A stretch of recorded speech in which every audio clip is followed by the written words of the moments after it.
What is up, everybody? Welcome here to the Half-Ass Pod. It's your boy Corn. But ladies and gentlemen, first off, we've got our boy Smith. Smith, say what's up to the people, man.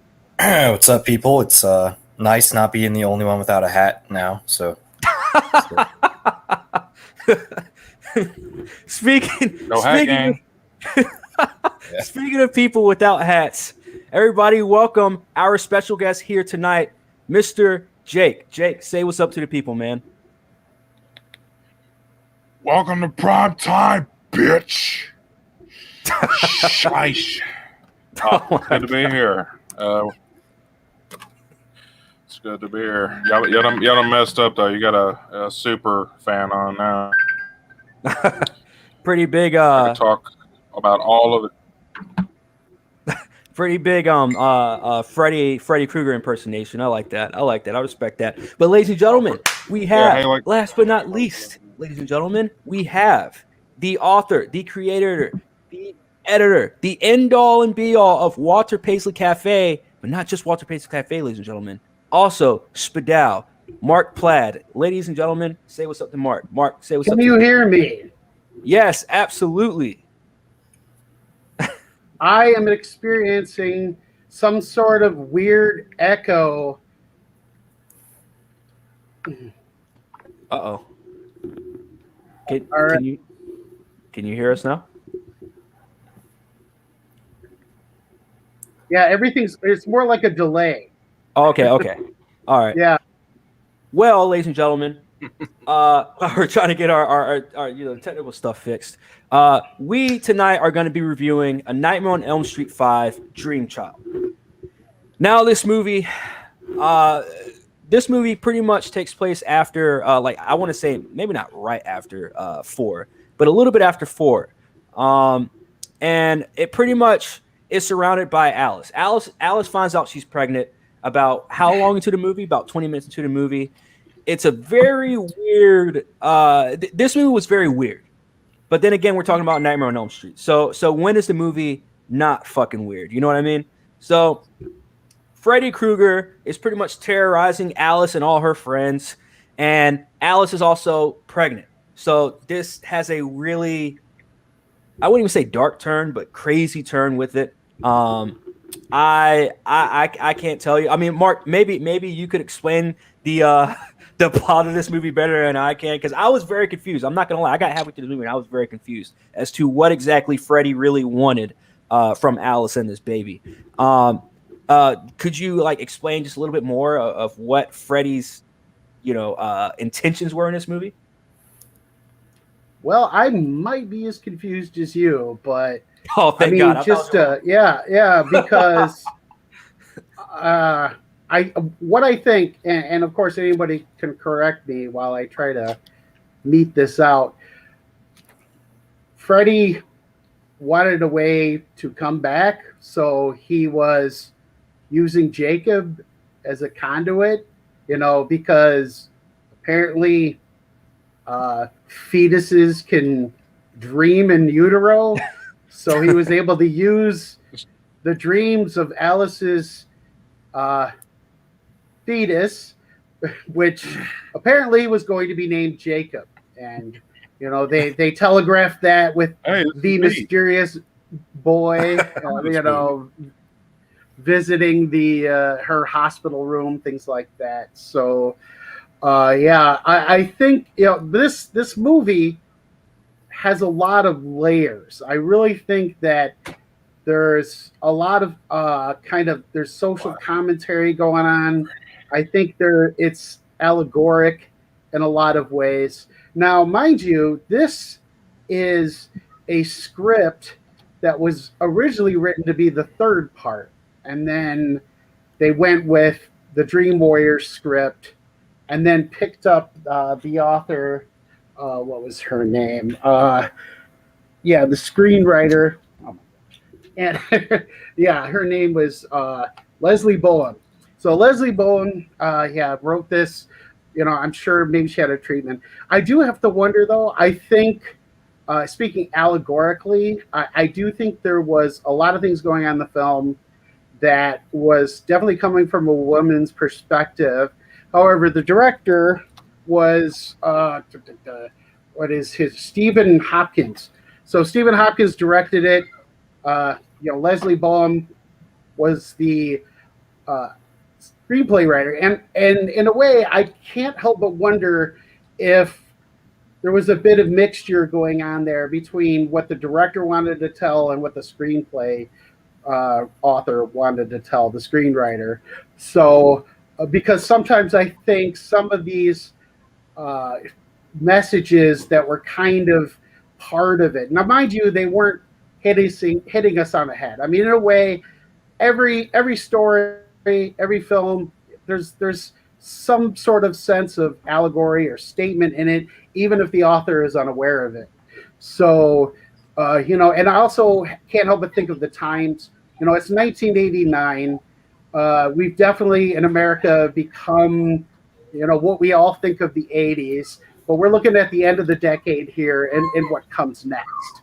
And of course, as we know, the pop culture just kind of got turned like right on its head from the 80s, like about the time grunge hit, and then Quentin Tarantino hit the movies, and then next thing you know, independent films and art films are going wild. But here in '89, everything's about the suburbs and people trying to get back to normalcy after all the questioning of the 70s. What was that? What Charles Manson was the end of the hippies, Vietnam War, civil rights, all of this. And then it was like, oh, well, we want something to comfort ourselves. So Reagan. This is what I'm drawing from this whole movie. Yeah.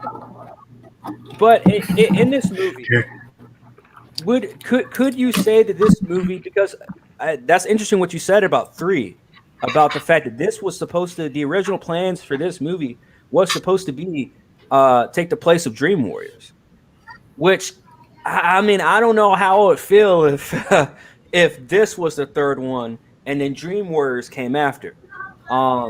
Just because of after watching Dream Warriors and then watching the one that came before, 4, and then seeing this one, it's like, okay, it kind of makes sense because we already expected that wackiness. I don't know how it feel about having all of that wackiness in this movie, especially with that comic part where, he killed, what was the guy's name? Mark? I think his name was Mark, right? Where, he killed Mark in like this weird comic style, right? And then, going from that and then going into Dream Warriors with, Kincaid and all of them, it's, I don't know. I don't know how I feel about all that. Well, it would have made sense if they did it that way, and then Jacob was the one who was like the main character of Dream Warriors. That would have made sense. Ooh. But then I don't know where 4 would come into that, because we have to see 4 before we see this, right? Facts. Well, yeah. So, yeah.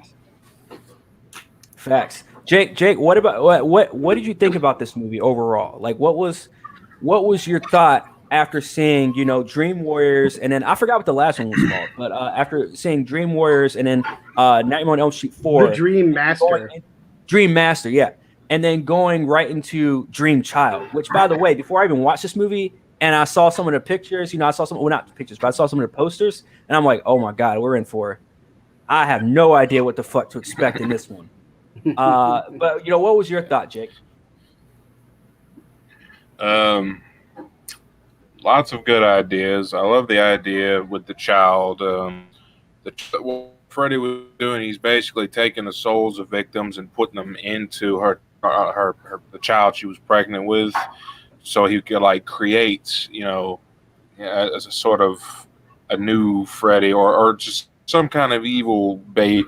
Maybe even a vessel or something for him, but I thought that's a really creepy idea. That's body horror, I'm being pregnant with Freddy Krueger too much. That's going in the movie. I thought like, I don't like that. That's I also, like you said, you put your finger on it. It takes it feels the most like, say, Dream Warriors or Part 3.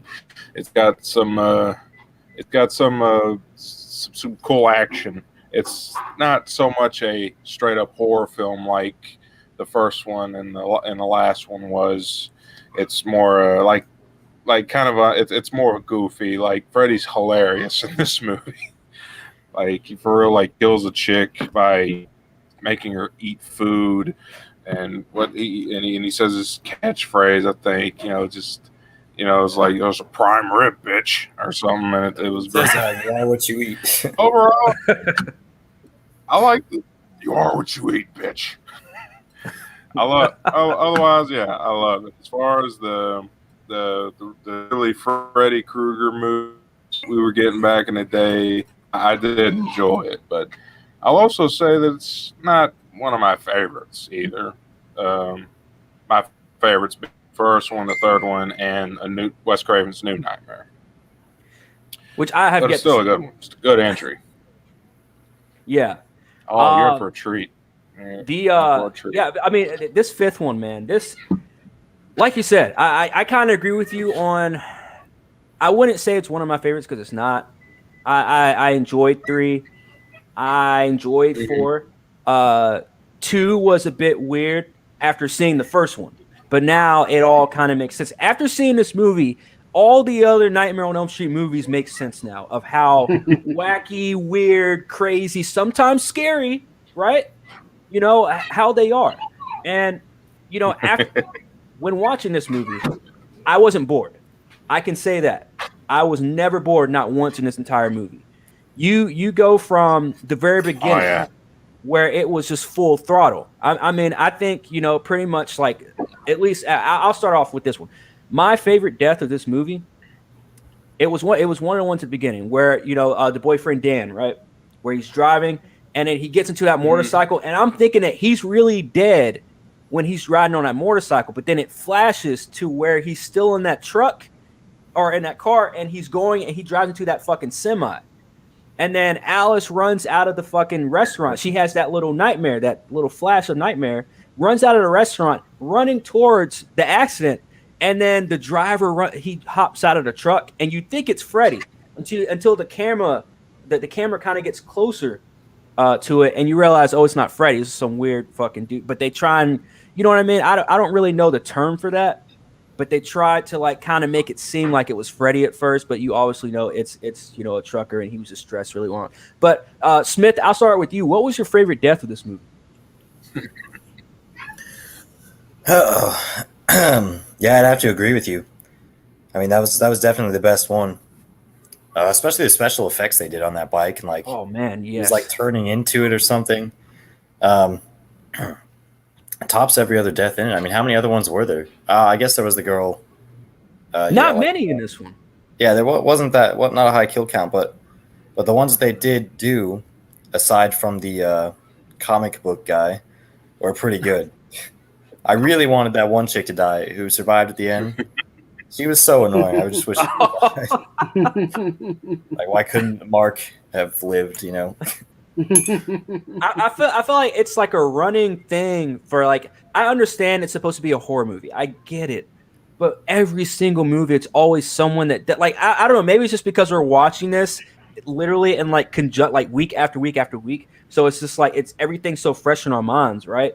But it's just, to me, I just find it just a little bit annoying to where every single movie, it's like, I don't believe you. Freddy's not real. You're just having nightmares. You're going crazy, blah, blah, blah. And it's just like, okay, we get that because, all right, Freddy 1. All right, then we go to Nightmare 2, Nightmare 3, Nightmare 4. It's happening again and again and again where nobody's believing these people.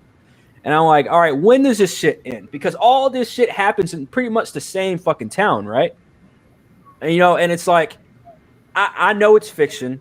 I mean, I'm not trying to nitpick, but I'm nitpicking a little bit where I'm like, can somebody believe these fucking teenagers? You know what I mean? Like, how many teenagers can die within a 4-year span in the same town from nightmares? But Mark, what was your favorite kill of this movie? Well, I'm going to sign unoriginal here, but it would have to be Dan. I mean, honestly, when I saw that, I was getting some ideas for some drawings and stuff. I'm working on something right now, and when he's on the motorcycle and he's got those like spine sticking out of his back, and I'm like, ooh, I think I'm gonna have something like that on the drawing that I'm working on now. So yeah, I mean, it was just visually exciting, and just really off the hook. Yeah, some of the animated scenes in there were superior to the other things. Like there's a scene when Alice looks in the refrigerator and there's some stop motion thing going on, and yeah, I don't know, it just yeah, it really didn't work, you know. Where Dan's scene was a little bit more convincing, you know. Just it looks like they put the most into that particular scene there for sure. And I'm glad you hit on that too. On the death of, what was her name, Greta, right, or Gretchen, something like that. Greta. And because I was thinking after that Dan kill, I was like, okay, so they upped their game in this movie in terms of like kills, in terms of like creative, not even just creative kills, but visuals, right? And then you get to the Greta kill, and it's like, huh? You know, you get to the whole feeding the mouth, and then the mouth gets all wide. That was like more of like the weird fucking. I'm just like, what are they doing here? And then you get to the comic part, right? And all that shit's fucking crazy. But Jake, what was your favorite kill of this movie? Oh, freaking the refrigerator, that freaking Pee Wee's Playhouse refrigerator thing. I was so amused by it. It's not the most gory or the most amazing kill in it. That's, to me, I was so amused by it. Like you said, it's just so fucking crazy that it's just entertaining. You know, that's one of the reasons why this movie is so entertaining to me, is because they do weird, outlandish shit like that. You know, great line, "You are what you eat, bitch," and for real, like, you know, like I could supercut Pee Wee's Playhouse right in there, and it would fit right in. It's just freaky. And the blowed up face, it's like, you know, like that's probably the silliest part of it, you know, and the lowest part, I was like, okay, that's phony, you know. But otherwise, yeah, I would agree. Dan's death was spectacular. It's the best kill, but my favorite's got to be the refrigerator as far as this weird ass movie goes. The refrigerator part. Oh man, look, Freddy. I have to give credit where credit's due with Freddy. Okay, because you watch the Halloween movies with Michael Myers, you watch the Friday 13th movies with Jason, you watch the Child's Play movies or the Chucky movies, period, with Chucky and other dolls that they've introduced. And there's only one out of the big four, it is Freddy. Because Freddy, there's never a dull moment with Freddy. And that's the one thing I realized being 5 movies into this franchise, is that I'm never bored when this dude is on screen, because he's always doing something outrageous. Even if, to me, it doesn't make sense, as a viewer, right? As part of the audience watching this movie, I'm like, this doesn't make sense. But we're talking about Freddy fucking Krueger and a guy that kills teenagers in their nightmares or in their dreams when they're asleep. So of course it's not going to make any fucking sense, right? So look, I got to give credit where credit's due with Freddy. He's definitely probably the most. I wouldn't say probably. He's definitely the most entertaining of them all. I gotta hand it to him. I just gotta hand it to him. He's the most he speaks. He's the most charismatic. Yeah. You know, I mean, what's Michael Myers' catchphrase? This right here. Facts. You're right. Well, I think the anyone writing and directing Nightmare on Elm Street, they have it easy in some ways and very difficult in some ways. And I think with the premise of Nightmare on Elm Street, where it deals with dreams, so anything goes, right? I mean, you could do anything, no matter what. It can make sense. You know, like with Dan, he was on that motorcycle and everything, and then bam, it turned to him still in the pickup truck and hitting a semi. You know, And so just like with switches like that. But it's difficult because I think it's up to those people. It's like, well, okay, how are we going to top that? How can we push it to be more outrageous? I mean, these films, by comparison, I mean, the budget for this one was $8 million, and maybe that seems like a lot. That was $8 million 1989 dollars, but still, there were other major films, higher budgets than this.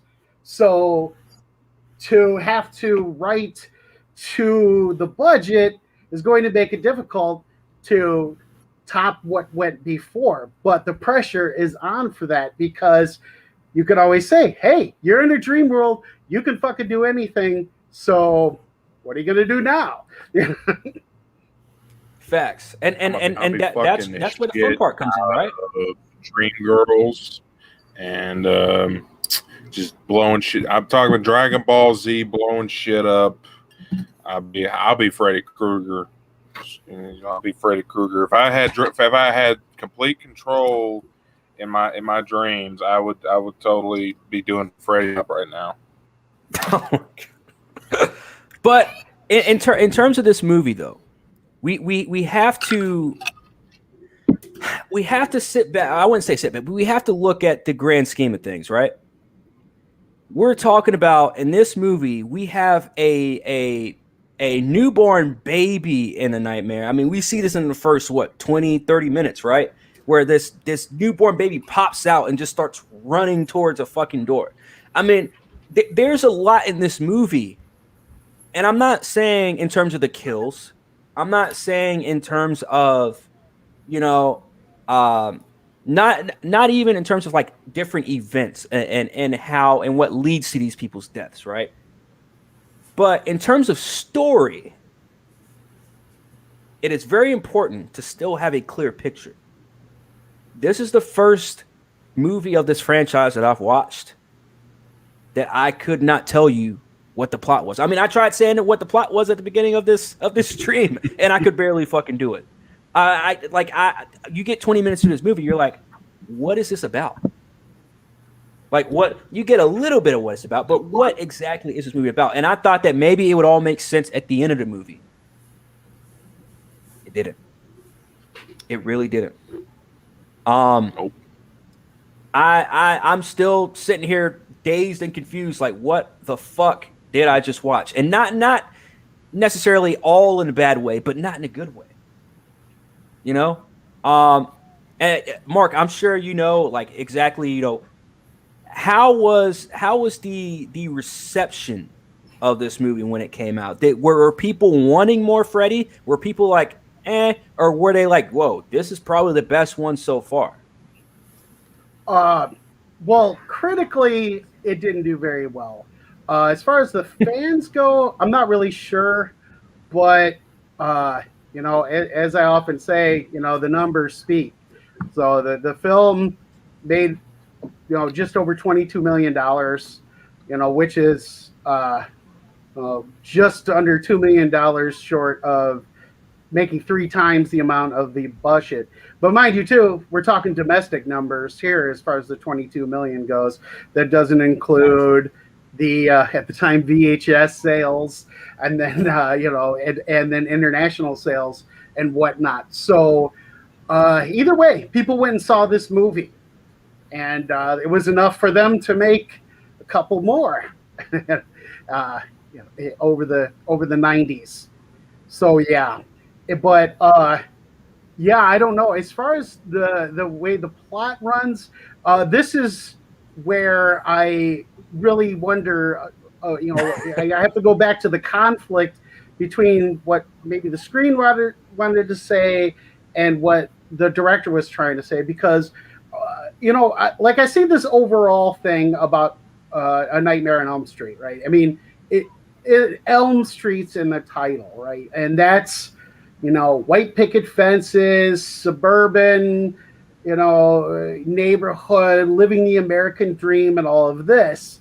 But of course, there's something sinister under that veneer, and Freddy definitely represents that. because I mean, if you watch the way the adults are, if you think about how they are in this film, you've got Alice's father. He's a recovering alcoholic. He's trying, but in a lot of ways, he's not always necessarily respecting Alice's decisions. I mean, when they find out she's pregnant, she encounters Dan's parents who want to adopt the baby as their own. And Alice argues that, well, hey, this is my choice. So that is one of the allegories that I see in the film, where you have female bodily autonomy. Same thing with Greta. Her mother's controlling to make her a model, basically an object of beauty, controlling her diet, controlling what she does with her body. And Greta, of course, resents that. So, but somewhere it's like, I don't know if it pays off, because it's like I see these statements coming up and I see this sort of, theme going on with that. And then you got the theme over top. I mean, the top theme, I mean, I think the theme with the Alice and the issue of female bodily autonomy is kind of new to the Nightmare thing. It's a different thing for that. Yeah. I mean, you got to think, this is the 5th sequel. At this point, it's like, well, anything goes. But I do think that the general thing as a franchise was kept too. But the plot just sort of falls apart to be able to sort of tie everything together. And then on top of that, we don't get a lot of kills, even though they're pretty imaginative and things like that. But there's not a lot of payoff in the end as far as how everything winds up. And I was going to get to that too. As soon as you said the word payoff the first time, I was like, you hit the nail right on the head. Because there's no payoff at the end of this fucking movie, dude. Like, you watch the kill, like the little kid, Jacob, right? Where she's yelling at him at the end of this movie and saying, Jacob, you know what to do. And, he turns around, the little kid turns around. She's like, unleash all the power he gave you. Again, this is the 3rd movie. And I can't even think of the other 2 just because we've had 3 crappy finishes in the in this franchise. I mean, you go back to the first movie, you go back to I think the second. Actually, no, don't even count the first. The second one, then you had 4, and then you had 5. Wait, how was it death scene in 4? I forgot. But we've had 3 really shitty finishes in this. I thought 4 was good though. 4, okay, so 4 had the good. 4 had the good. Yeah, that was a great ending. Yeah. Which is disappointing, which makes number 5 disappointing to me, because I mean, the end of number 4 was, I would say, artful. Yeah. And 5 is a big step down. Big step down. Yeah, Smith, what do you think of the ending? It's just forgettable. Yeah. Forgettable. I thought the ending was good. That's the best thing I could say about it. I mean, does it live up to 4? Not really. But the ending of 5, I mean, with the kid, school class dismissed or school's out, bitch, or whatever. Like, I thought it was good. And I can't say that I'm like hugely disappointed in this movie, but man, this movie did something to me where I'm just like, bruh, like you had 3, which I thought 3 was straight. I didn't necessarily really fuck with the ending too much with Dream Warriors. Actually, did I? I gotta go back and watch that again. But I do remember loving Dream Warriors. Dream Warriors is still, that one and 4 are still my 2 really good ones to me. But I mean, this ending was probably on the same level as number 2, which is like what, that kiss of death, right? That terrible fucking ending. The power of love. Power of love. Yeah. I mean, yeah, exactly. A Huey Lewis song. They ended on a Huey Lewis song. But Jake, you saw more the 80s than that. Ending of 5. What did you think of? What did you think of this ending?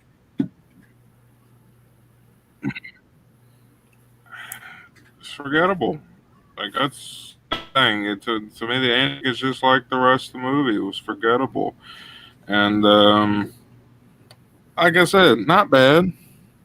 I'm not gonna. I don't want to just in case somebody watching that ain't watching. I'm gonna spoil it, but it's the most to me. This is one of the more forgettable Freddy's. I mean, at least the next movie, Freddy's Dead, was so bad. I can remember it. Oh But shit! I did. Don't tell me that. I gotta watch that. Oops. Oh, you're in for a treat. Oh, you're Or gonna lack love thereof. it. You're gonna love it, and that's the thing. I'm gonna let y'all, get caught up, refreshed, so you got fresh in your mind, and then I can tell you my feelings on how all that occurred. Because it was just a big shit show the way they handled Freddy up until now. But and how was if I could go on just how was Freddy in this one though? Like if we could kind of rank Freddy for a second from 1 to now, is he better? Has he progressed? Like we know that he's gotten stronger and blah blah blah, but has he gotten more interesting as a character? Are we more invested in Freddy in 5, or was this a step below in terms of his character as well? Oh, absolutely a step below. Dude, like I never needed to know his origins. Okay? Like, is this the movie or was it Dream Warriors where they said basically a nun got raped by 100 Yeah, it was insane 3. people in a insane asylum?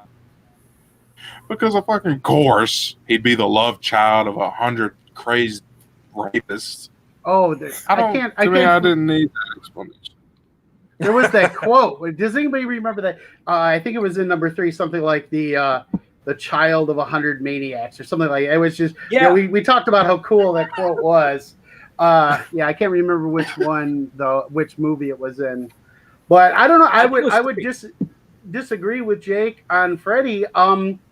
Actually, I think probably one of the best things about this movie was Robert Englund's performance. I think that things were being done with Freddy, but again, it was kind of like, well, which movie are you trying to make here? Because there's just a disconnect with a few things where I could say it's thematically complex. There's a lot of layers to this, but again, there's no payoff. I think they were trying to go with that with Amanda Kruger. Her remains finally being put to rest, where she's this nun, she's the victim of 100 maniacs. We get to see exactly how it's played out by just these incompetent guys. And then of course we get an appearance of Robert Englund without makeup. That's another trope that we see a lot. I saw that too. I caught that too.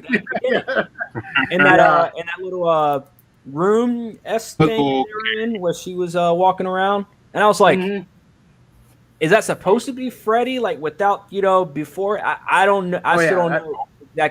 Was that supposed to be Freddy? Well, I don't know.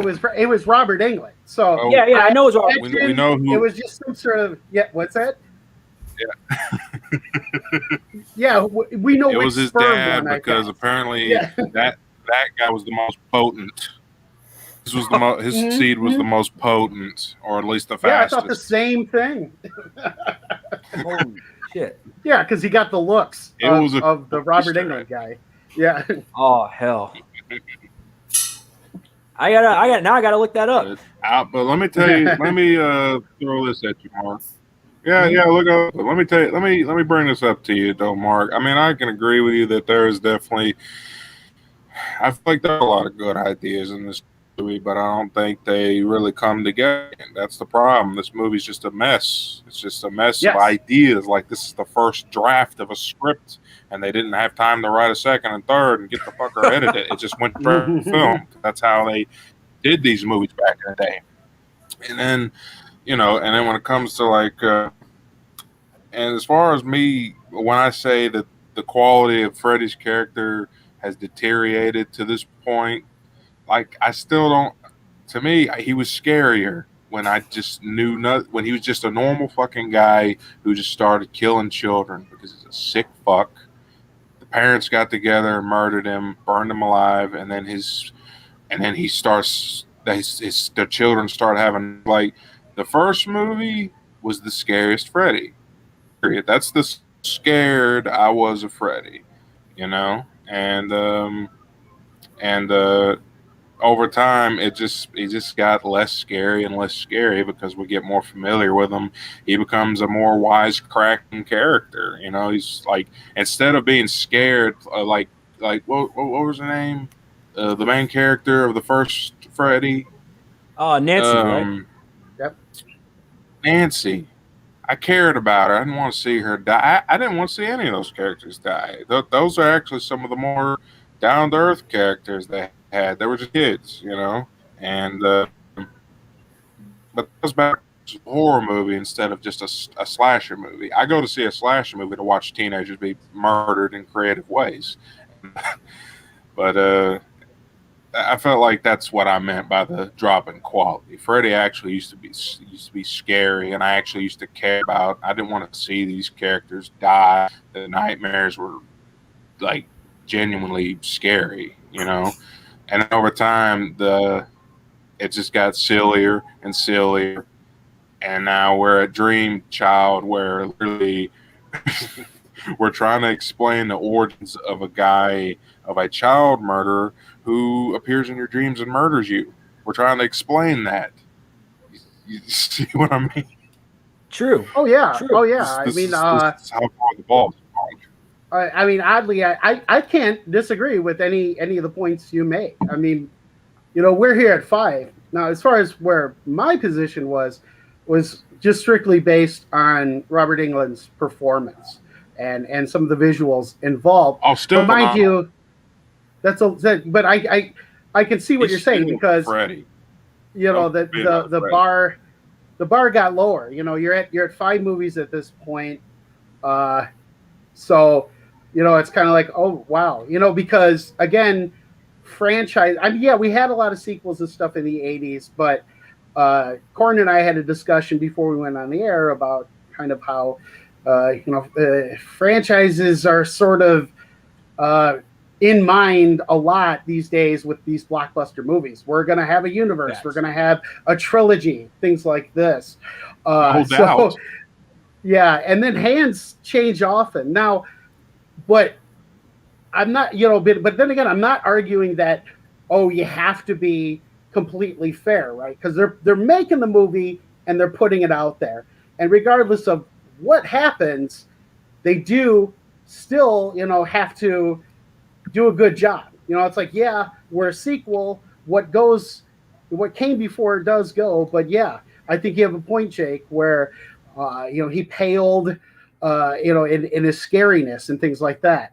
I'll admit I'm a little bit more forgiving because I just think Robert Englund as, you know, Freddy just really pulled it off. You know, his charisma comes through. And yeah, and the humor and things like this. But as far as like the string of the story goes, yeah, you're right. We're getting the character kind of fading in regards to maybe what was considered the original intention of the character.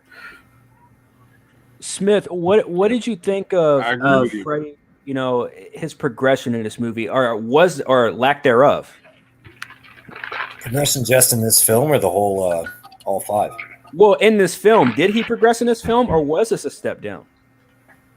Like the character of Freddy. I don't think it was a step down. I think I got what I needed out of Freddy while watching this. Awesome. I mean, he made a couple wisecracks. If that's not your Freddy, that's cool. But this is the first time I've seen him. So I was never, you know, I never saw him when I was a kid. So I really wasn't scared in the first place.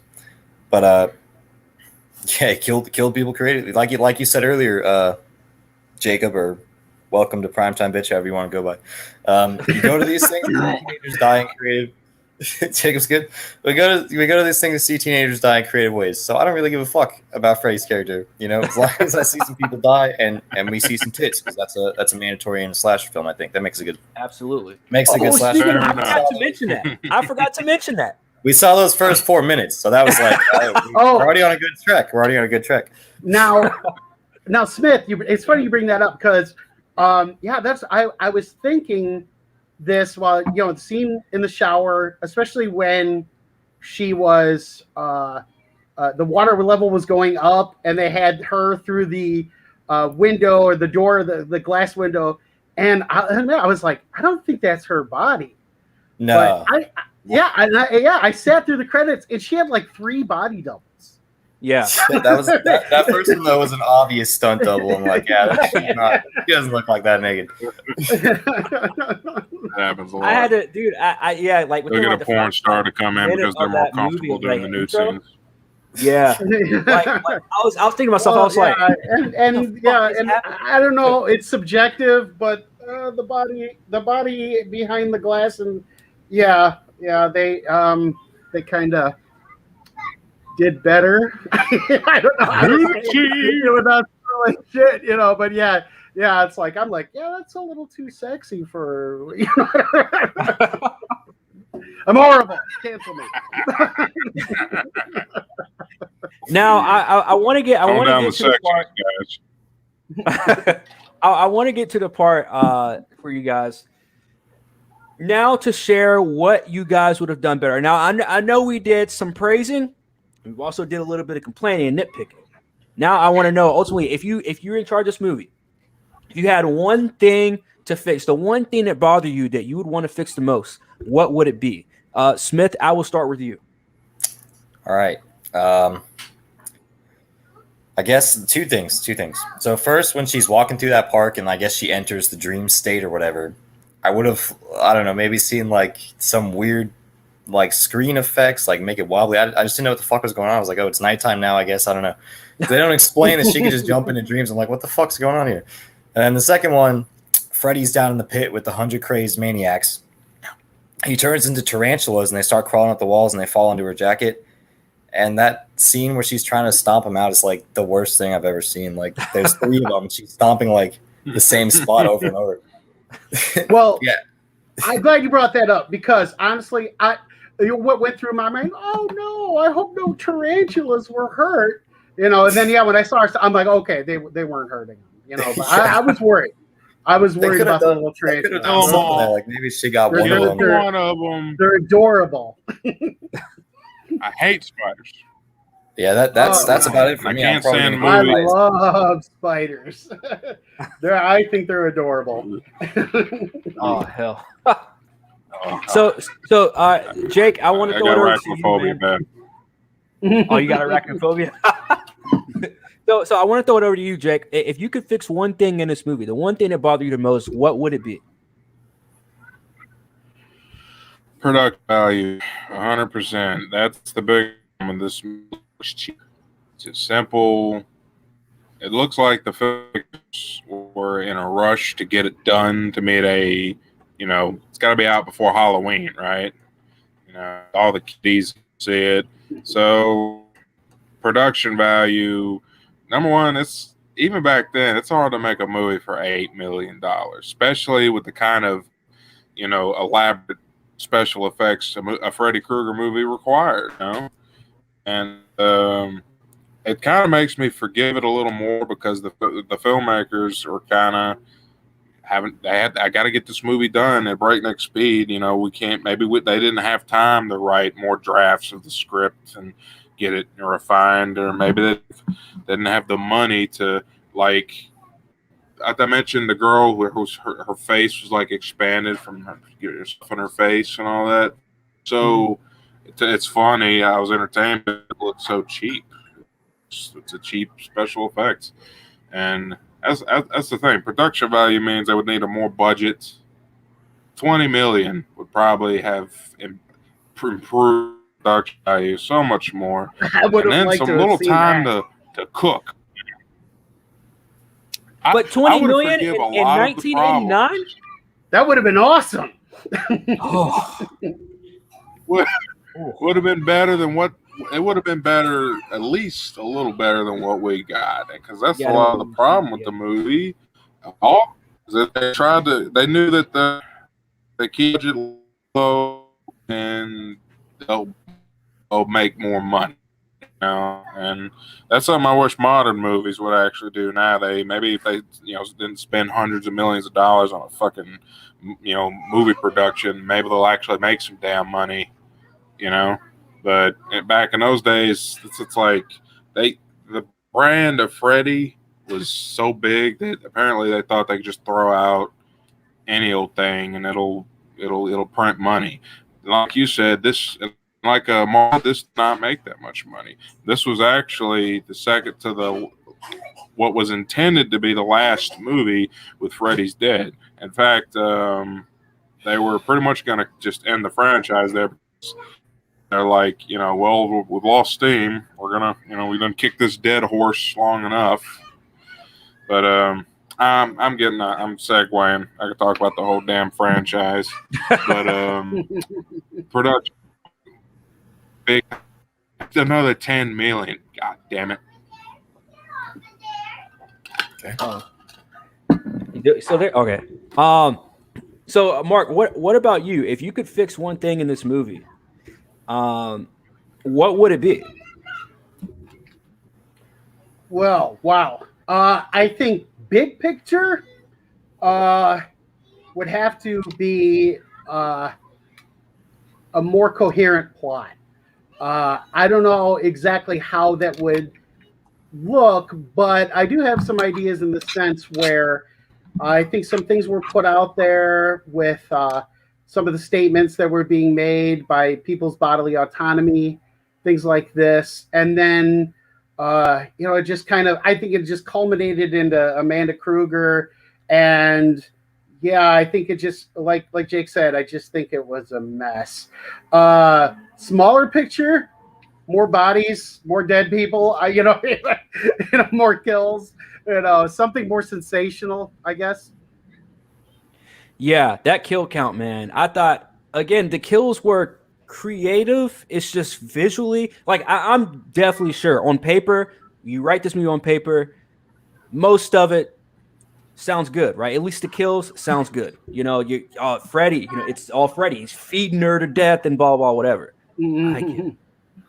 But just visually, when you actually put this movie, when you put that shit on screen, it just did not resonate, at least with me. And it seems like with some of you guys too, it didn't really resonate in terms of Greta's death. And the comic one was kind of crazy too. But if there's one thing I would fix about this movie, it would be consistency of the plot. You could make that, because as much as we shit, or I'll say as much as I shit on the endings and the finishing of these movies, this one, it was bad, but it could have. My only thing is it should have been explained a little bit more. I'm not a big fan of. We saw this character very briefly throughout the movie, here and there throughout the movie, and this kid is the one that kills Freddy. When the movie was not really centered, I mean, it sort of plot wise, I guess, sort of it was centered around the kid somewhat, but not really. You're expecting someone like Alice to kill Freddy. You know what I mean? That's the whole trope of horror movies, right? It's like, I'm not saying the main character has to be the one, but like when you're centering your story around a character, you kind of want that character to persevere and make it through, overcome that obstacle. What did Alice really overcome by herself? Nothing. So if there's one thing I would fix about this movie, it would just be, it would just be between the Freddy's death in the end. I would have Alice do the killing. I would have Alice do something. But as we were starting to see throughout this franchise, is that you can't stab Freddy in the eyes and kill him. I mean, we saw Freddy get burned, but get set on fire or whatever. But we see him coming. We always see Freddy. Which, I mean, obviously that's the point, right? That's the point of the whole franchise, of any horror franchise. You see the serial killer come back. You see the slasher come back. But how do you kill a slasher?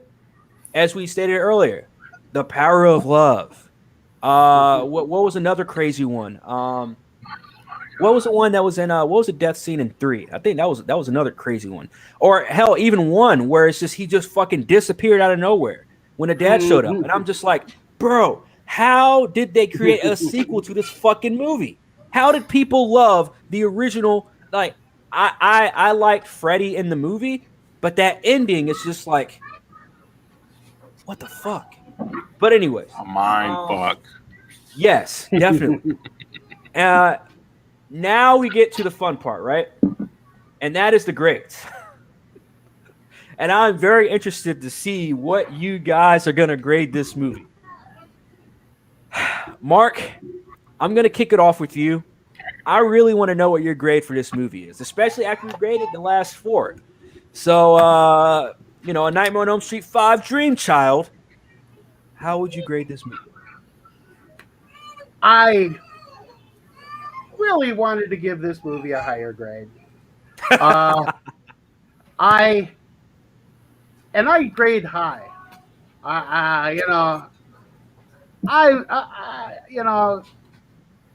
The kids take my classes because I'm an easy A, but yeah, in this case, what I liked about the movie is, well, I liked it sort of. I liked that there was statements trying to be made. I liked sort of the way some of the allegorical aspects were coming together. As far as Freddy goes, if I may defend the wisecracks and the humor, I would say that there is a strong satirical aspect to his humor and his wisecracks. Because again, I think he's kind of representing what's under that gilded layer that of what we see in the 80s. I think of like John Hughes movies. I mean, we got Home Alone and 16 Candles, all these iconic movies. But a lot of those movies, like, still it was like they were like a part of the facade of the 80s, and like Kevin, like, look at that house they ran, like they were so loaded, it's but so they're taking the family to Europe for Christmas, and then, or just like Ferris Bueller's Day Off, those people were so loaded, but I mean, I know I sound like I'm going off the air, but what I'm saying is this was more commentary on that. It was just like, oh, okay, you saw Ferris Bueller, you saw Home Alone, you saw this, but this is what's going on underneath. And Freddy, when he's on the screen, he's representing like the over-authoritarian adults. He's kind of bringing that to its extreme. And I think that comes out in this movie. And that's why I wanted to give it a higher grade. But the plot fell apart. I just think that there wasn't a lot of payoff in a good way. I mean, yeah, you can leave me with mysteries. You can leave things open-ended, but I don't think that's what this movie was trying to do. I think it was trying to tie things together, and I think it failed. So I give it a C minus. I mean, it's Freddy. Yeah. So I'm not going to fail it, because it's the kind of things I like, But yeah, but man, I think just there was so much disappointment with this one. Man, C minus. Okay. All right. Well, Jake, I'm going to throw it over to you. How would you grade this movie? How would you grade A Nightmare on Elm Street 5?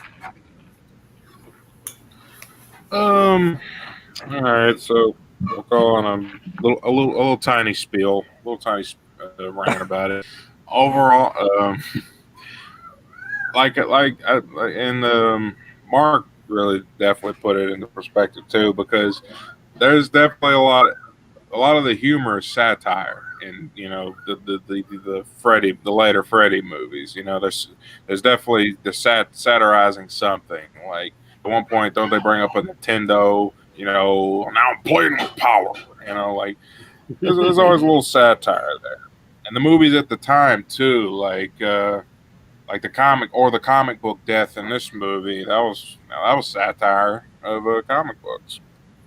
And I don't know. I like to think that the eating death scene, that was like a throwback to Stephen King's Thinner. I like to think that's another movie about scary eating.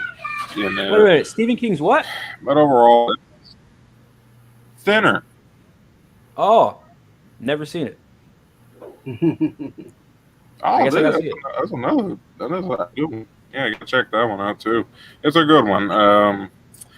But yeah, this it's a gypsy. He for real, the main character runs over an old gypsy woman, and then her father walks up to that guy and puts a curse on him. He's just like, Thina, and then just walks away. And then the guy just like starts like losing because he's a big fat guy. He just starts losing a shit ton of weight in a short amount of time. He's like, at first he's like, man, this is great. I'm getting in shape. I'm eating what I want.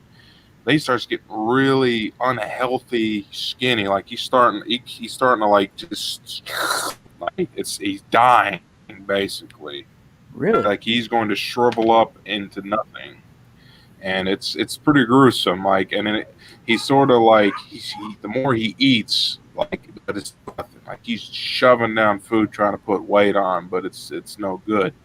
And then he's trying. The whole storyline goes into him trying to track down the gypsy, and then he has like a friggin' war with gypsies. I mean, I'll tell you, it's a really crazy, fucking entertaining movie though. Like it's like so they it's took good.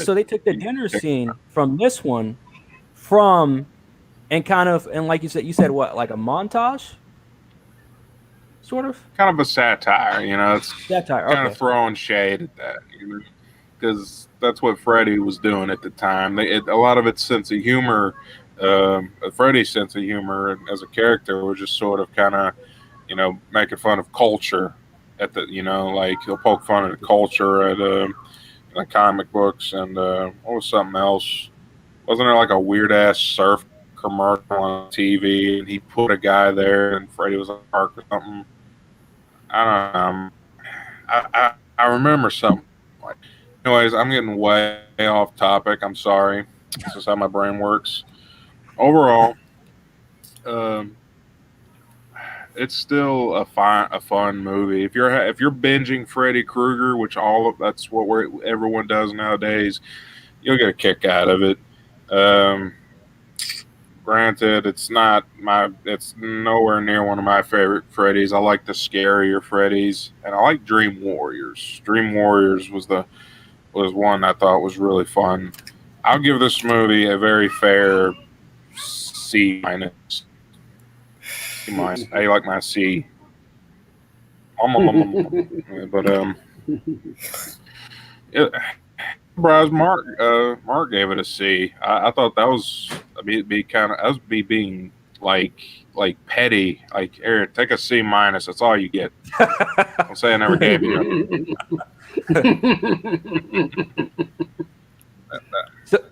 Wait, so what'd you give it? I didn't hear you. My bad. Oh, Would you what did I give it? Yeah. C minus. That's supposed to be a C. And that's supposed to be a minus. It's not Pac-Man or anything. Speaking of the 80s. My penmanship. All right, Smith, it's your turn. All right. What do you give A Nightmare on Elm Street 5? Oh, it's definitely going to be the highest grade tonight, probably. Oh, I'd like to say that this is my favorite Freddy so far. Like, I really like this. I really like this one. I want to touch on a few things. So you talked about the ending of this one, and also the first Nightmare on Elm Street. And I have to say that, like, if the internet was around back then, we wouldn't be here talking about the fifth one, because it would have died right there. But there were people weren't reading reviews as often. I can imagine they just went to go see the movie and like whatever. Also, what most critics say about this, it was a low rating, and I'd like to think that what happened was the same thing that happened with The Good Son, which is we have children involved, and there's a lot of Christian sentiment, maybe not even that, just, I don't know, different morals at the time, and they were like, yeah, we can't have this, shut it down, right? So I think it kind of got fucked there a little Macaulay bit. Culkin, a fucking murderer. Yeah, Macaulay Culkin, a murderer. That's and that only got 27% or something on Rotten Tomatoes. It was not good. I want was to a see. good- I want to see that character that Macaulay Culkin played in The Home Alone. He would have fucked the Wet Bandits up. Like he would have actually killed them. Totally different movie. But Like one the crazy paint billionaire can. money. We make that movie. It's like Patreon goal, right?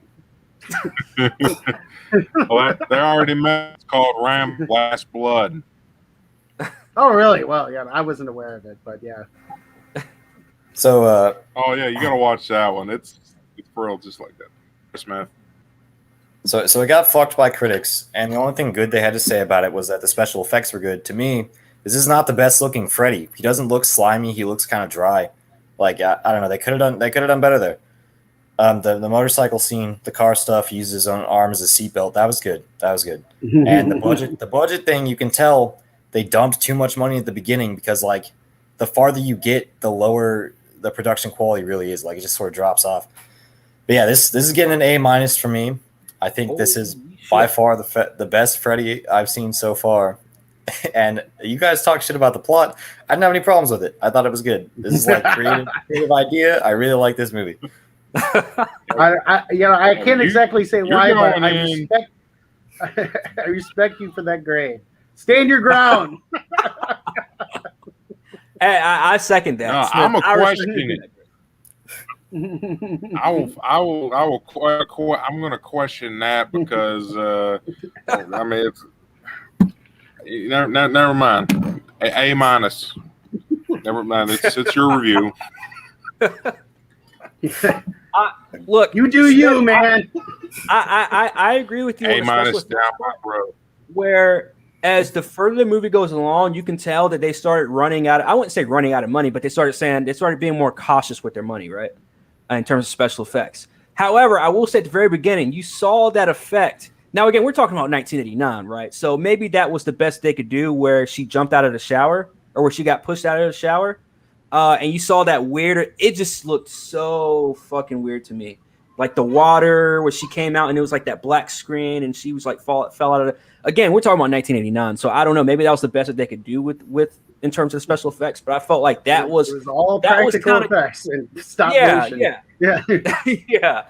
But my grade for this movie isn't gonna be. It's not gonna be super low. I'm not gonna put it as low as Jake and Mark did. But I'm definitely not going to put it as not nearly as high as fucking Smith did either. Because I mean, Dream Warriors is better.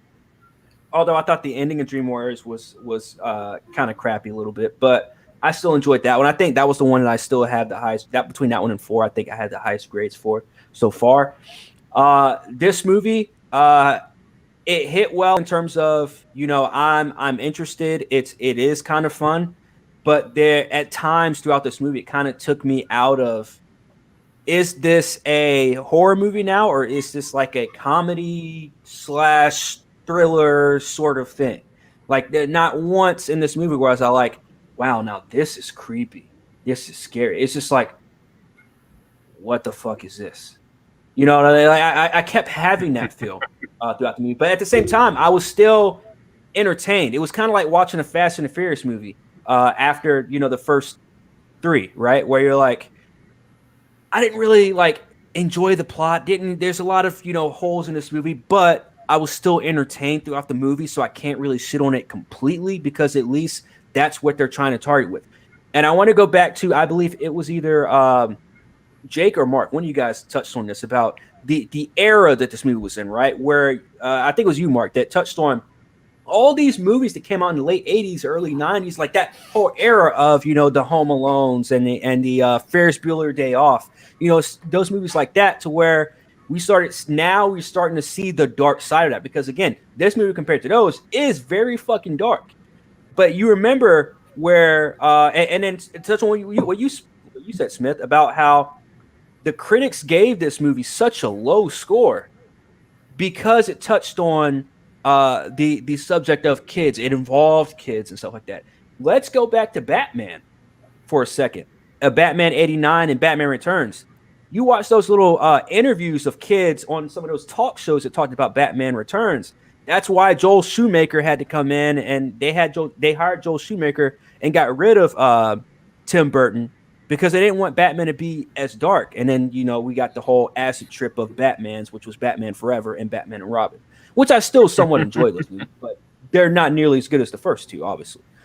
So, I mean, looking at Freddy, how it is a lighter version of Freddy, and how you started saying, okay, they got a really low score in this one. I'm kind of curious now when we see the next Freddy movie, what kind of tone are they going to do after making this movie and having a tone a little bit lighter than the first one, but still has that little darker version of it as well. So, look, I'm gonna have to give this movie a B-, man.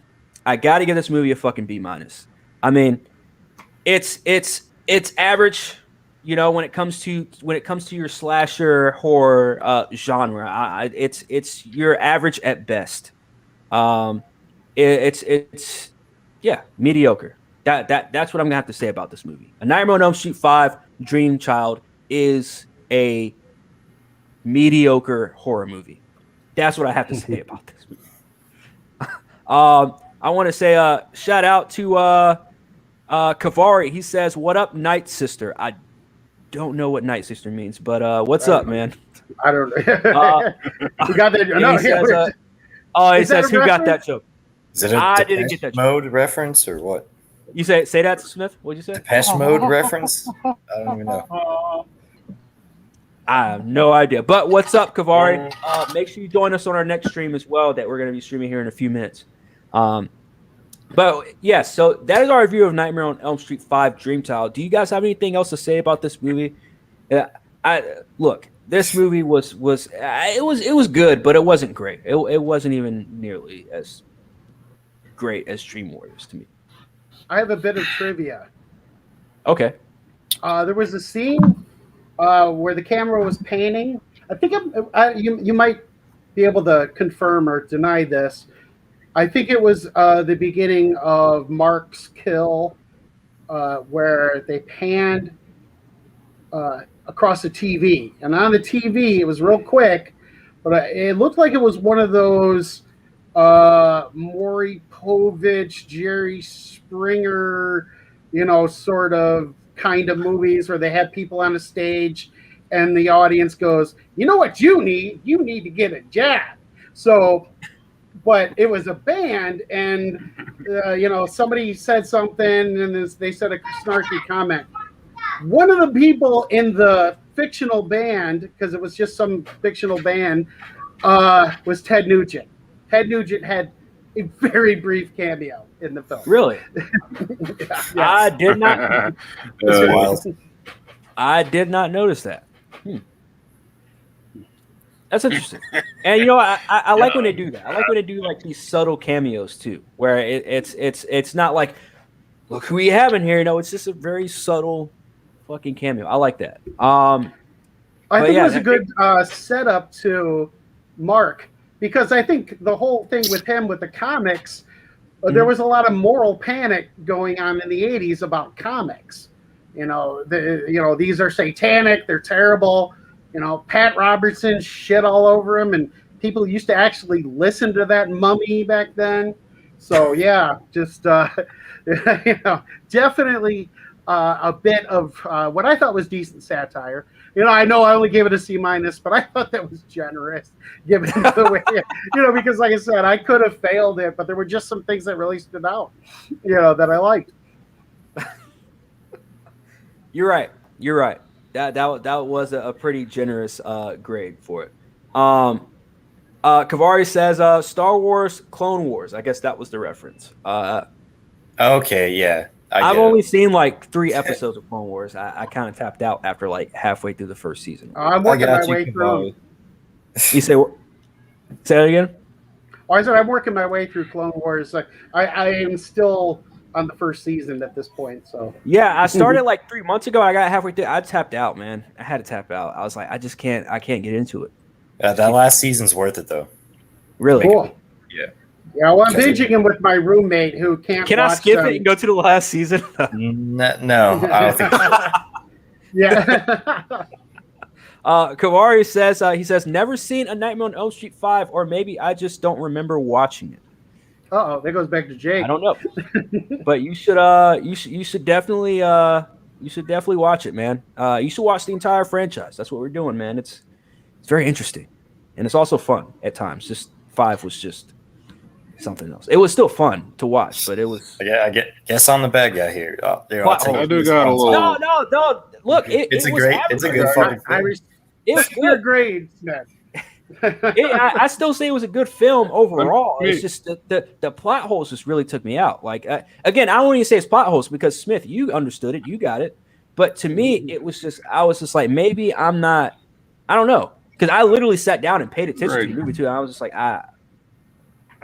you know. No. But ladies and gentlemen, we have an entire film panel episode up next for you guys. So please join us here in a few minutes. What'd you say, Jake? My bad. I'm sorry. I didn't mean to cut you off, but I think this would be a perfect way to end our little review here.